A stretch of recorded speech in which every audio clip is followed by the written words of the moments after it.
നമസ്കാരം ഫ്രണ്ട്സ്, എൻ്റെ ചാനലിലേക്ക് എല്ലാവർക്കും സ്വാഗതം.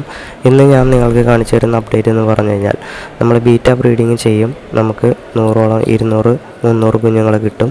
ഇനി അതിന് ശേഷം ഒരു 3-4 ദിവസത്തിന് ശേഷം എല്ലാവരും കൂട്ടത്തോടെ ചത്തുപോകുന്നു എന്നാണ് നമ്മുടെ എല്ലാവരും പരാതി.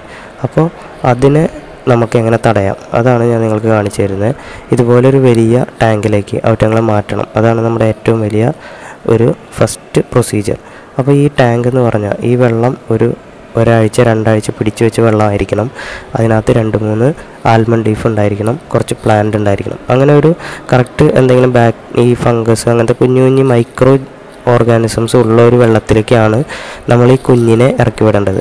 പിന്നെ പെട്ടെന്ന് പിടിച്ചു വെച്ച ക്ലോറിനോ പെട്ടെന്ന് ചേഞ്ച് ചെയ്ത വാട്ടറോ ഫ്രഷ് വാട്ടറോ ക്ലീൻഡ് വാട്ടറോ ഒന്നും വേണ്ട. കുറച്ച് അഴുക്കും ഉള്ള അങ്ങനത്തെ വാട്ടറാണ് നമുക്ക് ആവശ്യം. എന്നാൽ മാത്രമേ ബീറ്റ കുഞ്ഞുങ്ങൾക്ക് സർവൈവ് ചെയ്തെടുക്കാൻ പറ്റുള്ളൂ. ഇപ്പോൾ നിങ്ങൾ ബീറ്റാസിൻ്റെ ഹിസ്റ്ററിയൊക്കെ നോക്കുകയാണെങ്കിൽ ഇവറ്റങ്ങൾ ശരിക്കും പാടത്തും ഇങ്ങനെയൊക്കെ വളരുന്ന ഐറ്റംസ് ആണ്. എന്ന് വെച്ചാൽ ചെളി അങ്ങനത്തെ ഒരു ഏരിയ ആണ് ഇവറ്റങ്ങൾക്ക് ഏറ്റവും ഇഷ്ടം.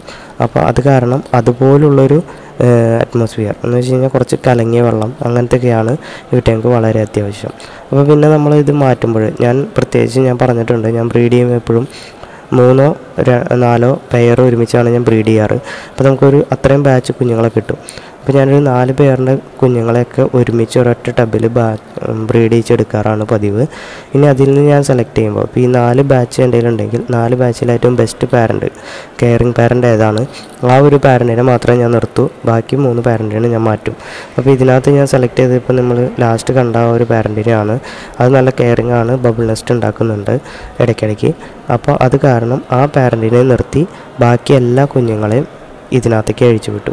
അപ്പോൾ ഇനി നമ്മൾ ചെയ്യേണ്ടതെന്ന് വെച്ചാൽ റെഗുലറായിട്ട് ഇൻഫസോറിയയും മൈക്രോവേവും ഫീഡ് ചെയ്യുക. അങ്ങനെ ഞാനിപ്പോൾ ചെയ്തിട്ട് സക്സസ് ആയ ഒരു ടാങ്കാണ്. ഒരു 20 ദിവസം പ്രായമായ കുഞ്ഞുങ്ങളാണ് ഇപ്പോൾ നിങ്ങൾക്ക് കാണാൻ പറ്റുന്നത്. അത് ഇതിന് തൊട്ട് മുന്നത്തെ ബാച്ചാണ്. അപ്പോൾ ആ ബാച്ചിൻ്റെ കുഞ്ഞുങ്ങളെയാണ് ഞാനിപ്പോൾ നിങ്ങൾക്ക് കാണിച്ചു തരാം.